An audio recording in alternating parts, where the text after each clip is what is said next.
bird's eye view, and then there were four. वक्त हो रहा है सेमीफाइनल्स का in the ICC T20 World Cup 2021. इस वर्ल्ड कप से पहले बहुत ज्यादा प्रेडिक्शंस थी, कौन सी टीम आगे पहुंचेगी। मैं खुद मानता हूं कि जी मेरी 4 में से 2 चीजें गलत हो गई, लेकिन एक ऐसा इंसान जिसकी कभी कोई चीज गलत नहीं होती, वो मेरे साथ जी आज बैठे हुए हैं, and we'll try to do a detailed preview of the semifinals. और मेरे साथ हैं the king of stats Mazhar Arshad. अस्सलाम वालेकुम मजहर।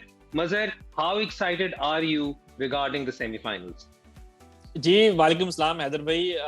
देखें, एक्साइटमेंट तो मेरा ख्याल है कि पूरे पाकिस्तान में इस टाइम अपने जोबन के ऊपर है, क्योंकि जो परफॉर्मेंसेस पाकिस्तान की इस टीम ने दे दी है, ये चीज़ तो हमने कभी भी नहीं देखी पहले। आप भी बहुत देर से क्रिकेट देख रहे हैं, हम भी देख रहे हैं, तो पहली बार ऐसा हुआ है कि पाकिस्तान की टीम किसी भी वर्ल्ड कप में, और अभी तक 19 वर्ल्ड कप हुए हैं, आई मीन 12 जो है आपके क्रिकेट वर्ल्ड कप हैं, 7 T20 वर्ल्ड कप हैं, तो पहली बार है कि पाकिस्तान सेमीफाइनल में पहुंचा है बगैर कोई मैच हारे। तो आई थिंक एक बहुत जबरदस्त परफॉर्मेंस है, और सारे जो है वो मतलब कि जो क्रिकेट फैंस हैं, जो क्रिकेट को फॉलो करते हैं, जो पाकिस्तान की क्रिकेट को जरा उनसे प्यार भी करते हैं, पाकिस्तान की क्रिकेट से। आपको पता है कि पाकिस्तान में जो सबसे बड़ा जो एक सोर्स ऑफ हैप्पीनेस है हमारी कंट्री में, वो शायद आई थिंक क्रिकेट ही है। बल्कि अक्सर मैं सोचता हूँ कि अगर क्रिकेट ना होती तो पता नहीं ये अवाम कैसे खुश होती। तो आई थिंक काफी ज्यादा एक्साइटमेंट है लोगों में। और आप देख भी सकते हैं कि मजहर कितने खुश हैं, कितने एक्साइटेड हैं, क्योंकि मजहर के लिए एक एडेड रीजन ये है कि अभी अभी ट्वीट हुआ है कि ICC player of the month Asif Ali हैं। तो मजहर की जो खुशी है वो मल्टीप्लाई हो गई है आसिफ अली के प्लेयर ऑफ द मंथ बनने पर, नहीं मजहर? बिल्कुल ऐसे ही है। देखें, आई थिंक शायद वो कहते हैं ना कि cricket is a great leveller. तो एक वो प्लेयर जिसको कि सब लोग बेचारे को गालियां निकालते थे कि सिफारशी है, पर्ची है, इसको नहीं खेलना चाहिए, सिर्फ डोमेस्टिक क्रिकेट खेल सकता है, वीक बॉलर्स को खेल सकता है, तो आज उन्होंने वोट करके उसको ICC player of the month कर दी है। तो आई थिंक आसिफ अली की ये बहुत बड़ी अचीवमेंट है कि जो उन्होंने 10-11 साल से जो वो डोमेस्टिक में परफॉर्म करते आ रहे थे, उन्होंने हिम्मत नहीं हारी, और आज मेरा ख्याल है कि उनको इस चीज का सिला मिला है। बिल्कुल। अच्छा Mazhar, let's now dive straight into the matches. 2 semifinals खेले जाएंगे जी। This show is been recorded before both the semifinals take place. पहला सेमीफाइनल 10 तारीख को खेला जाएगा, इंग्लैंड वर्सेस न्यूजीलैंड, जबकि दूसरा सेमीफाइनल खेला जाएगा Pakistan versus Australia. England versus New Zealand is going to be a replay of that epic final that was played in 2019। कोशिश करेंगे कि उस पे भी जरूर बात करें, लेकिन ऑफ कोर्स सारा का सारा फोकस होगा पाकिस्तान वर्सेस ऑस्ट्रेलिया पर। मैंने एक पीली कमीज पहनी हुई है, इसका प्लीज ये मतलब ना समझिएगा कि मैं ऑस्ट्रेलिया को बैक कर रहा हूं। लेकिन मजहर, जो इतने अरसे से पाकिस्तान क्रिकेट को फॉलो कर रहे हैं, पाकिस्तान का track record against Australia in knockouts isn't the best. बिल्कुल सही बात की आपने हैदर भाई। पाकिस्तान और ऑस्ट्रेलिया के 4 नॉकआउट मैचेस हुए हैं, या अगर आप फाइनल को भी मिला लें तो वो जो एक सेमीफाइनल क्वार्टर फाइनल स्टेज होती है, तो उन चारों में ऑस्ट्रेलिया ने पाकिस्तान को हराया। वर्ल्ड कप 1987 का जो सेमीफाइनल था खास तौर पे, उसमें कहा यह जाता है कि कज़ाफ़ी स्टेडियम के बाहर लिटरली जो लोग हैं वो रो रहे थे, क्योंकि पाकिस्तान की जो टीम है वो फेवरेट थी उस वर्ल्ड कप में। और जो हमने उसके बारे में जो कहानियां सुनी है, खैर मैं तो तब पैदा नहीं हुआ था, लेकिन जो कहानियां सुनी है वो यही है कि लोग वहां पर रो रहे थे, क्योंकि पाकिस्तान फेवरेट था to win the world cup. और आप अपने होम ग्राउंड पे ऑस्ट्रेलिया से हार गए। फिर 99 वन ऑफ द फेवरेट्स आप कह सकते हैं पाकिस्तान और साउथ अफ्रीका थे, तो ऑस्ट्रेलिया एकदम से उन्होंने मैचेस जीतना शुरू किए, फाइनल में हरा दिया। फिर 2010 का जो सेमीफाइनल था, मेरा ख्याल है कि जो भी हमारी करंट जनरेशन है जिन्होंने क्रिकेट पिछले 10-12 साल में देखना शुरू की होगी, बड़ा पेनफुल मैच था वो। मुझे याद है कि मैं तब फेसबुक पे पेज चलाया करता था क्रिकेट अपडेट्स के नाम से, तो मैंने, और तब इंटरनेट वगैरह नहीं, तो आपको टेक्स्ट मैसेज लिखना पड़ता था अगर आप अपडेट कर रहे हैं विदाउट लैपटॉप या, तो मैंने ये लिख के रखा हुआ था कि Pakistan have qualified for the final for 3rd time in a row. और उसके बाद जो हसी साहब ने किया वो तो, और फिर क्वार्टर फाइनल 2015 मिसबाह का और शाहिद अफरीदी का आखिरी वनडे मैच था। तो लेकिन आई थिंक इस टूर्नामेंट में हमने देखा कि पाकिस्तान काफी रिकॉर्ड्स जो है वो तोड़ रहा है। तो आई थिंक ये वाला भी जो रिकॉर्ड है वो पाकिस्तान तोड़ देगा और ऑस्ट्रेलिया को फाइनली हरा लेगा। मजहर, क्या याद करा दिया यार 2010। मैं तो आज तक नहीं भूलता, मैंने अपने सारे ससुराल को बुलाया था वो सेमीफाइनल देखने के लिए, और 39 ओवर्स तक पाकिस्तान जीत रहा था before that horrible memory of Hussey clubbing Saeed भाई फॉर दो सिक्सेस। अच्छा खैर Mazhar, let's dive into this world cup. इस पे बात करते हैं। कंपैरेटिवली इस वक्त जो स्टेटिस्टिक्स वाली जो चीज चल रही है, जिसके मुताबिक मतलब जो सिचुएशन है इस वक्त, पाकिस्तान के पावर प्ले पे बहुत ज्यादा अभी भी तनकीद उठ रही है। कहा जा रहा है कि जो बड़ी टीमों के खिलाफ मैचेस थे उसमें पावर प्ले में पाकिस्तान ने उस तरीके से कैपिटलाइज नहीं किया। उस पर जरा थोड़ा सा ब्रेकडाउन बताएं, where do you think are we lacking? क्योंकि मेरे ओपिनियन में जिस तरह की कंडीशंस हैं, जो गेम प्लान हमने एक दफा पहले एस्टैब्लिश किया था कि पावर प्ले में अगर ये विकेट्स नहीं लूज करते तो मिडिल ऑर्डर में अब इतनी पावर है या इतना लेट्स जस्ट से सब्सटेंस है तो एक अच्छे टोटल तक ले जाएं। तो आप इस वक्त जो सबसे ज्यादा लोगों को कंसर्न हो रहा है वो यही हो रहा है कि ऑस्ट्रेलिया के खिलाफ क्या ये स्ट्रैटेजी दुरुस्त रहेगी या नहीं? देखिए हैदर भाई, थोड़ा सा अनऑर्थोडॉक्स आप कह सकते हैं कि प्लानिंग है पाकिस्तान की, क्योंकि बिल्कुल ही ओल्ड फैशन्ड है। आई नो कि बहुत बड़ा कंसर्न हमें लगता है, लेकिन जिस तरीके से फिर पाकिस्तान आखिरी 10 ओवर्स में खेल रहा है, इस साल 5 ऐसे मैचेस हुए हैं जिसमें कि पाकिस्तान ने आखिरी 10 ओवर्स में 100 से ज्यादा रन किए, बल्कि मैनचेस्टर में तो एक मैच था उसमें 150 रन कर दिए थे। और इस वर्ल्ड कप में हमने देखा है कि 2 मैचेस में जो है पाकिस्तान ने 120 से ज्यादा रन किए हैं। बल्कि अगर आप पाकिस्तान का आखिरी 10 ओवर्स का रन रेट भी देखें तो वो 10.83 है, which is the highest for any team. हम इंग्लैंड की बात करते हैं कि दे आर वेरी एग्रेसिव, लेकिन पाकिस्तान का जो आखिरी 10 ओवर्स का जो रन रेट है वो इंग्लैंड से भी ऊपर है। तो आई थिंक इनकी स्ट्रेटेजी ये है कि बस शुरू के जो 8-10 ओवर्स हैं उसमें आपने विकेट बचा के रखने। अगर आप नोट करें तो 9वां ओवर जो होता है, 8वें ओवर के बाद पाकिस्तान की टीम जो है वो एक्सेलरेट करती है, और तकरीबन हर जब भी 9th ओवर आता है तो आप देखेंगे उसमें बाबर आजम या रिजवान उस ओवर में अटैक करते हैं। छठा भी जी, लेकिन उसके बाद आई थिंक 7-8 तक भी इनका ये होता है कि 8 ओवर्स तक आपने विकेट्स को बचा के रखना है, और आखिरी जो फिर 10 ओवर्स है ना उसमें फिर पाकिस्तान जिस तरीके से खेल रहा है, तो आई थिंक क्योंकि यहाँ पे आपने 200 रन नहीं करने, तो अगर आप शुरू के 10 ओवर्स में अगर आप लेट से 70 रन भी करते हैं, तो आखिरी 10 ओवर्स में अगर आप 90 रन भी कर लें तो वो 160 जो आपका एक विनिंग टोटल है आप उसके पास पहुंच जाते हैं। तो मेरा ख्याल है कि इन कंडीशंस के लिहाज से ये जो स्ट्रेटेजी है वो इतनी बुरी नहीं है। हाँ, बस ये है कि आई थिंक थोड़ा सा आपके जो प्लेयर्स हैं उनको थोड़ा ज्यादा रिस्क लेना होगा। अच्छा, मगर हम अमूमन जब बात करते हैं ऑस्ट्रेलिया के बारे में बात करते हैं, even though I know he is not the same player that he used to be, लेकिन मिचेल स्टार्क का एक X factor in big ICC tournaments हमेशा से ही रहा है। इस मैचअप में क्योंकि अभी तक हमने कोई ज्यादा पाकिस्तानी ओपनिंग पेयर को परेशान होते देखा नहीं है ज्यादा against seam, how do you see this matchup being played out?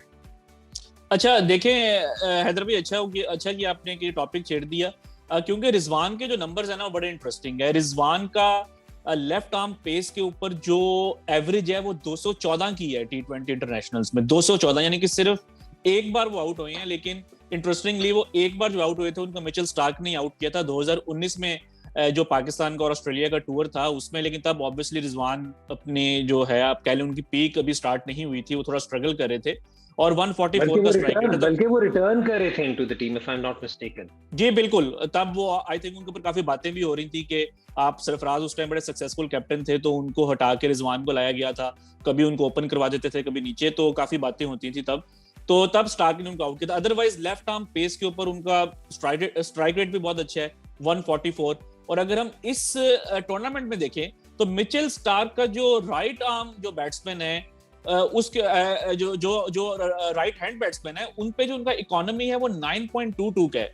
तो आपका जो टॉप ऑर्डर है वो बाबर है, रिजवान है, तो इसका मतलब ये है कि ये जो मैचअप है वो पाकिस्तान की फेवर में जा रहा है। इवन दो के जो स्टार्क हैं वो आई नो के आउट भी करते हैं, वो उनके डिसमिसल्स भी होंगे राइट हैंडर्स के अगेंस्ट, लेकिन जो 9 का इकोनॉमी है उसमें वो ये चीज दिखाता है। और फिर बाबर का रिजवान का जो रिकॉर्ड है लेफ्ट आर्म पेस के ऊपर कि पाकिस्तान का जो टॉप ऑर्डर है वो प्रेफर करेगा कि स्टार्क जो है वो, मतलब कि उनको आप ये कह सकते हैं कि स्टार्क पाकिस्तान को नंबर्स को देखते हुए ज्यादा मुश्किलात में डालते हुए दिखाई नहीं दे रहे। लेकिन आपको पता है कि क्रिकेट में कुछ भी हो सकता है, लेकिन as far as data is concerned I think कि पाकिस्तान को कोई ज्यादा इशू नहीं होना चाहिए। But what about the Hazlewoods and the Cummins यार, वो जो उस किस्म के जो अच्छी लाइन और लेंथ मेंटेन करके रखते हैं, मतलब यार अगर हम बिल्कुल सुकून से बैठ जाए तो फिर हम पाकिस्तान है नहीं ना, हम लोगों ने कहीं ना कहीं तो अपने आप को परेशान करना है। नहीं देखें हैदर भाई, उनकी जो बॉलिंग अटैक है उसको आप बिल्कुल लाइटली तो नहीं ले सकते, लेकिन मेरा ख्याल है कि जो बाबर और रिजवान में इतना पोटेंशियल है कि वो शुरू में अगर कोई बॉल हिल रहा है, अगर आपकी पहले खासतौर पे अगर बारी आ जाती है, अगर आप टॉस हार जाते हैं तो आई थिंक वो उस थ्रेट को निगोशिएट कर सकते हैं। और जो हमने बात की थी कि अगर आप 8 ओवर्स में 50 रन भी करें और 10 ओवर्स में अगर आपके 70 रन भी हैं और अगर एक ही आउट है या कोई आउट नहीं है, तो I think Pakistan pole position में होगा कि आप आखिरी जो आपके फिर 10 ओवर हैं, क्योंकि अब देखें ऑस्ट्रेलिया जो है उनको इशू आ रहा है 5वें बॉलर का कि वो मैक्सवेल और मार्श, पाकिस्तान आई थिंक उनको अटैक करेगा। अगर वो एस्टन एगर को खिलाते हैं तो आई थिंक कि पाकिस्तान को ज्यादा मुश्किलात नहीं होनी चाहिए अगेंस्ट लेफ्ट आर्म स्पिन। तो आई थिंक कि पाकिस्तान जो है वो मेरा ख्याल है कि पाकिस्तान ऑस्ट्रेलिया को हैंडल कर सकता है। मगर मुझे आदत नहीं है ये सेंटेंस सुनने की कि पाकिस्तान को लेफ्ट आर्म स्पिन के आगे प्रॉब्लम्स नहीं होनी चाहिए, लेकिन खैर लेट्स टॉक अबाउट ऑस्ट्रेलिया के जो बॉलिंग रिसोर्सेज है। Adam Zampa right now has been the most successful spinner in this tournament, especially super 12 की स्टेज में। ठीक है, उन्होंने एक दो जो रिलेटिवली वीकर ऑपोजिशन थी उनके खिलाफ उनकी ज्यादा विकेट्स हैं, लेकिन उनकी एक बहुत अच्छी हुई। दूसरा, अगर आप नोट करें तो जहां पर आदिल रशीद और मोइन अली की एक अच्छी कॉम्बिनेशन लगी हुई है, वहीं पर हम यहाँ पे देख रहे हैं कि Maxwell has been utilized far more by Australia. तो आप कैसे देख रहे हैं कि Pakistan, how should Pakistan play them out, what do the numbers suggest कि हिस्टोरिकली इन मैचअप्स में किस तरह फेयर कर रही है पाकिस्तान की बैटिंग? देखें हैदर भाई, यहाँ पे तो सिर्फ एक कॉमन सेंस है कि आपने जो आपका बॉलिंग ओपोनेंट है आपने उसका वीक लिंक पकड़ना है, और उनका वीक लिंक जो है वो 5वां बॉलर है। आई डोंट थिंक कि वो एस्टन एगर को खिलाएंगे। आई थिंक मैक्सवेल और मार्श के जो 4 ओवर्स हैं, लेकिन फिर मसला ये है कि पाकिस्तान अक्सर पार्ट टाइमर्स को इतना इजीली ले लेता है। मुझे याद है जो इंग्लैंड में वर्ल्ड कप में जो टाउनटन में मैच था, उसमें हफीज जो है वो फिंच के ऊपर आउट हो गए थे।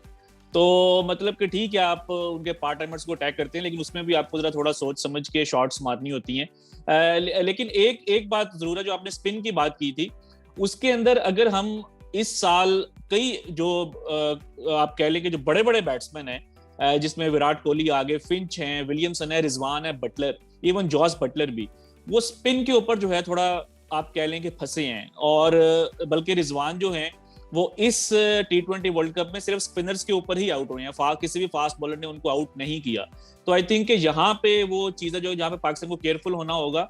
और रिजवान का जो स्ट्राइक रेट है वो स्पिन के अगेंस्ट में सिर्फ 96 है इस वर्ल्ड कप में, और वो जो आपका मिडिल फेज है जहाँ पे जाके अक्सर हमने देखा है कि आपके बैट्समैन स्लो हो जाते हैं। तो आई थिंक ये वो चीजें हैं जो कि पाकिस्तान को सोचना होगा कि पाकिस्तान दोबारा इस पोजीशन में ना आए कि आप दूसरे स्पिनर्स को एडवांटेज दें, क्योंकि स्कॉटलैंड, नामीबिया, इवन अफगानिस्तान के अगेंस्ट तो रिकवर करना आसान था आखिरी 10 ओवर्स में, लेकिन ऑस्ट्रेलिया जैसी टीम जहां पे कि आखिरी 5 ओवर्स में भी आपके पास स्टार्क होंगे, स्टार्क नहीं तो उनके पैट कमिंस होंगे।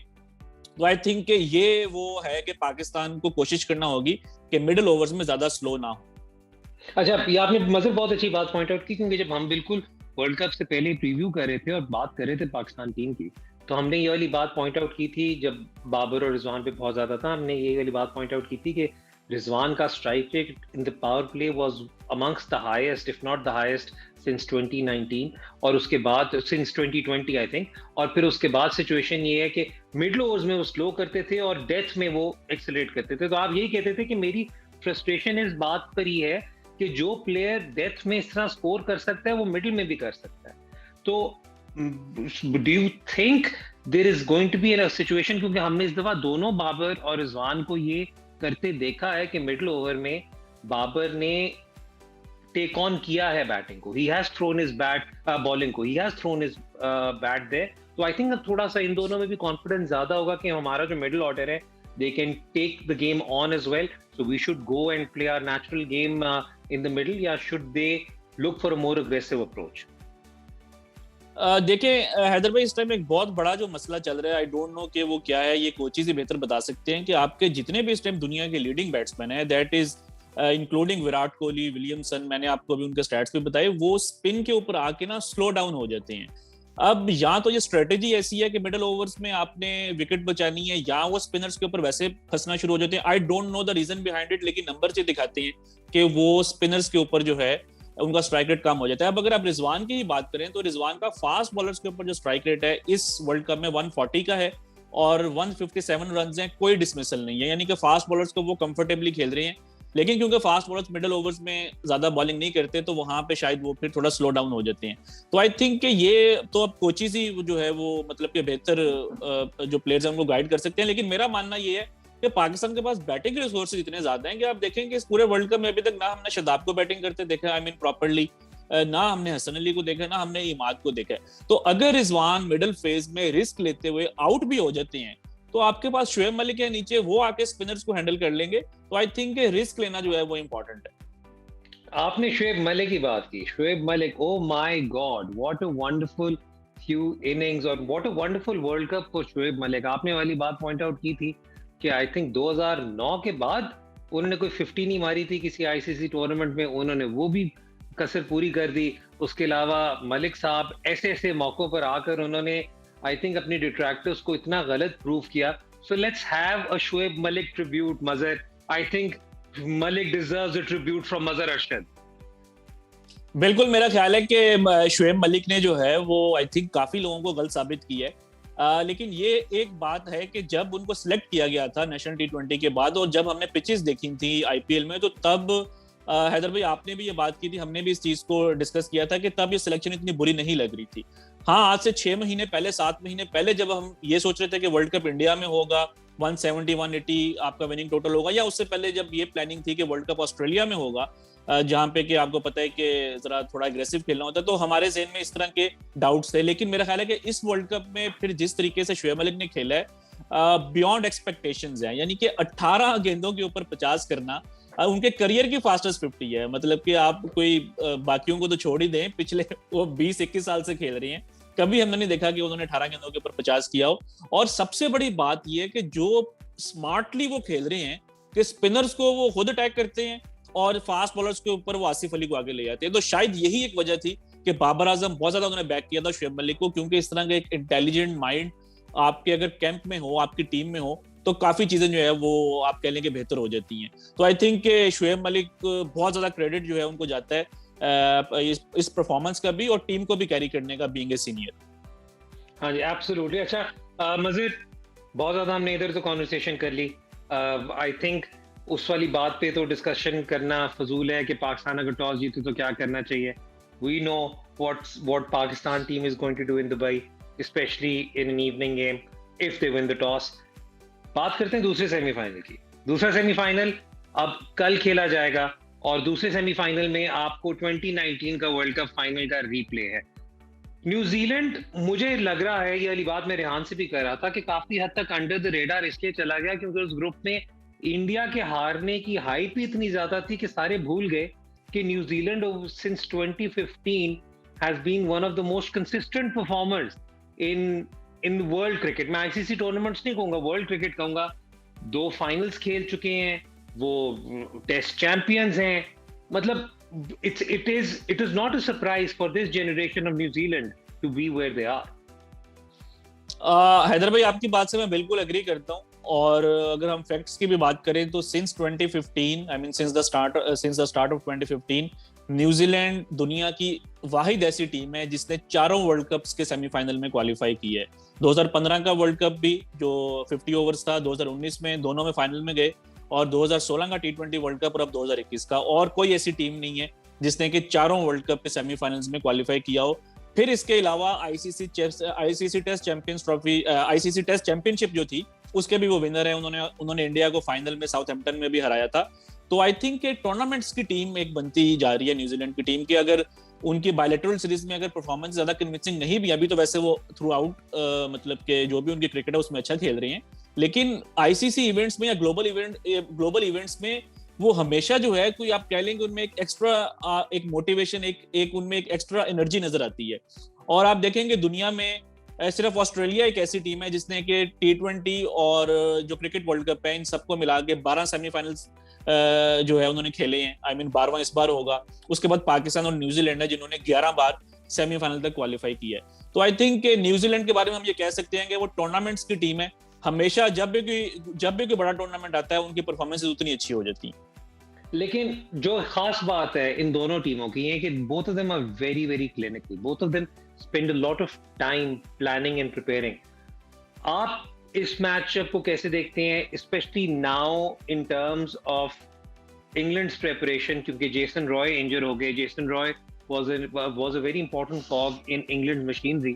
लेकिन जेम्स विंस, मतलब रिसोर्सेज आप चेक करें, जेम्स विंस अंदर आ गए, अभी कुछ पता नहीं बिलिंग्स टीम के अंदर आ जाए, बेस्टो ओपन कर लें, तो what a remarkable talent pool does England have. अच्छा खैर, लेकिन आप इस नजदीक में इसमें what is going to be the key factor for you as far as the matchups are concerned between these two teams? देखें हैदर भाई, मेरा ख्याल है कि ठीक है, उनके पास रिसोर्सेज हैं. हमें पता है कि जेम्स विंस शायद इंग्लैंड के अलावा, क्योंकि इंग्लैंड में डेप्थ बहुत ज्यादा है, तो शायद दुनिया की किसी भी टीम में वो आ जाए इजीली. लेकिन क्योंकि इंग्लैंड के पास जो उनके फर्स्ट चॉइस बैटर्स हैं वही इतने जबरदस्त हैं, तो उनकी जगह नहीं बनती. लेकिन मेरा ये ख्याल है कि फिर भी जो है वो कहीं ना कहीं इंग्लैंड को अफेक्ट होगा, क्योंकि एकदम से आपका एक की प्लेयर चला जाए ओपनर, और आपको फिर चीजें अपनी प्लानिंग चेंज करना पड़े. और यही नहीं, उनके पास दो उन्होंने प्लेयर्स लिए रिजर्व से, जो रीस टॉपली हैं वो भी आ गए हैं, क्योंकि टिमाल मिल्स जो हैं वो इंजर्ड हो गए हैं. और मिल्स का हमें पता है कि डेथ ओवर्स में जो उनका इकोनॉमी था वो दुनिया में बेस्ट है T20 क्रिकेट में. तो वो जो मैचअप्स की बात कर रहे हैं, तो इंग्लैंड को अब थोड़ा सा मतलब कि उनको परेशानी होगी, क्योंकि उनको जो बाकी प्लेयर्स हैं, मार्क वुड हो गए, टॉम करन हो गए, जितने भी प्लेयर्स हैं, उनका डेथ में इकोनॉमी बहुत ज्यादा है, तकरीबन 10 के करीब उनका इकोनॉमी है. तो टिमाल मिल्स को लाए ही इस वजह से गया था कि वो बहुत ज्यादा इकोनॉमिकल होते हैं. इवन क्रिस जॉर्डन जो है वो विकेट टेकर हैं, लेकिन आखिरी 10 ओवर्स में, आखिरी 5 ओवर्स में, अगर आप रिसेंटली कोई आप 2 साल देखें तो उनका इकोनॉमी भी 10 को टच करता है. तो आई थिंक कि इंग्लैंड को जो आखिरी 5 ओवर्स हैं उसमें काफी मसला हो सकता है. मजर, both teams are before you. England were pre-tournament favorites. New Zealand has gradually grown into this tournament. Who do you think will come out on top in the first semi-final? देखिए, मुझे फीलिंग आ रही है कि New Zealand जो है वो, क्योंकि जिस तरीके से वो उन्होंने मोमेंटम पिक किया ना, क्योंकि आई नो कि बहुत अच्छी टीम है जिस तरह हमने बात की है, और लेकिन इस टूर्नामेंट में कोई ज्यादा उनको खास रेट नहीं किया जा रहा था बिकॉज ऑफ द कंडीशंस. लेकिन फिर भी जो है जिस तरीके से उन्होंने परफॉर्म किया, आई थिंक के मोमेंटम उनके साथ है. और इंग्लैंड जो है उनको इंजरी के इश्यूज हैं. इंग्लैंड थोड़ा सा शायद जब आपके ऊपर टैग लग जाए कि आप फेवरेट है और आपने वर्ल्ड कप जीतना है, तो उसका प्रेशर भी एक होता है.